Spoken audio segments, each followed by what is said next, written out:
Hey everybody, David here, and today I want to tell you how you can watch the Hobbit and Lord of the Rings trilogies in chronological order, because let's face it, they are not numbered, and if you are not caught up and you don't know what order to see them in, because maybe you never read the books, maybe you've never seen the movies before and you want to get into them now, this is a video for you because why not? And maybe you don't want to read how to read them, how to watch them in order. Maybe you want to just somebody to tell you, so it could be just simple like that. So I'm going to get right into it now.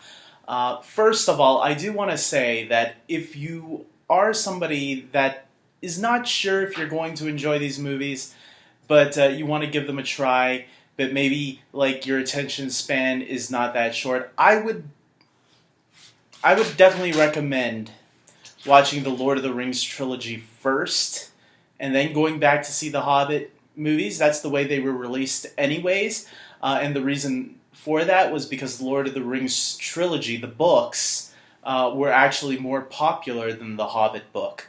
The Hobbit book was just one book, and they expanded it into 3 movies, and for some people that's where the weaknesses lie in that prequel trilogy, and for someone who never read the book, I kind of agree, but for the most part, if you think you can get in through all 6, even if the first 3 are a little slow for you, then sure, watch them all in chronological order, because I do feel that they do a really good job into having the Hobbit trilogy lead into the Lord of the Rings trilogy.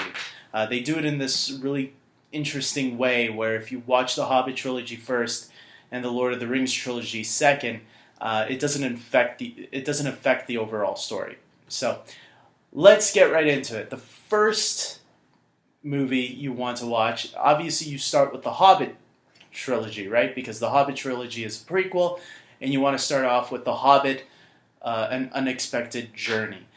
So this is the one that starts Bilbo Baggins on his journey with the dwarves to go and defeat the dragon, which brings us into the Hobbit, The Desolation of Smaug. This is the second film that pretty much is the entire mission.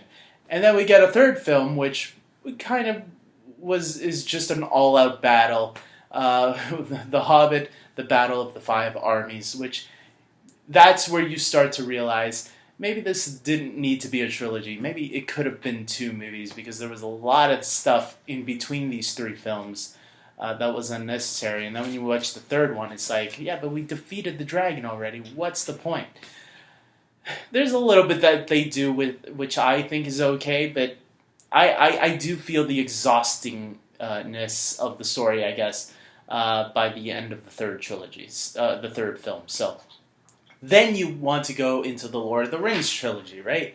This is the first ones that were created, and they were based off the books that they're titled after, right?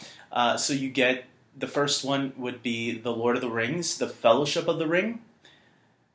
This is the one that forms the Fellowship and gets them all on their journey to destroy the ring. Then you get into Lord of the Rings, The Two Towers, which is the middle portion of the movie, which some people would say is the weakest. This is actually my favorite. And then you get into the Lord of the Rings, The Return of the King, which won like 11 Academy Awards. And then there you have it. That's the final film in the 6 films. And what can you say? I think it's a really great trilogy. I think the Hobbit trilogy is alright, but the Lord of the Rings trilogy is one of the best out there. Definitely up there with the original Star Wars trilogy, the Dark Knight trilogy, the Godfather trilogy, if you will. And many other great trilogies that people hold up there. And remember, the Lord of the Rings trilogy has gotten many Academy Award nominations. All 3 of those films have. And like I said, the last one won 11 Academy Awards, which is very impressive, considering that I believe Titanic and Ben-Hur were the only other 2 movies to get that many wins. So that's pretty impressive. So with that being said, I hope this helps you guys. It wasn't really a hard video to do.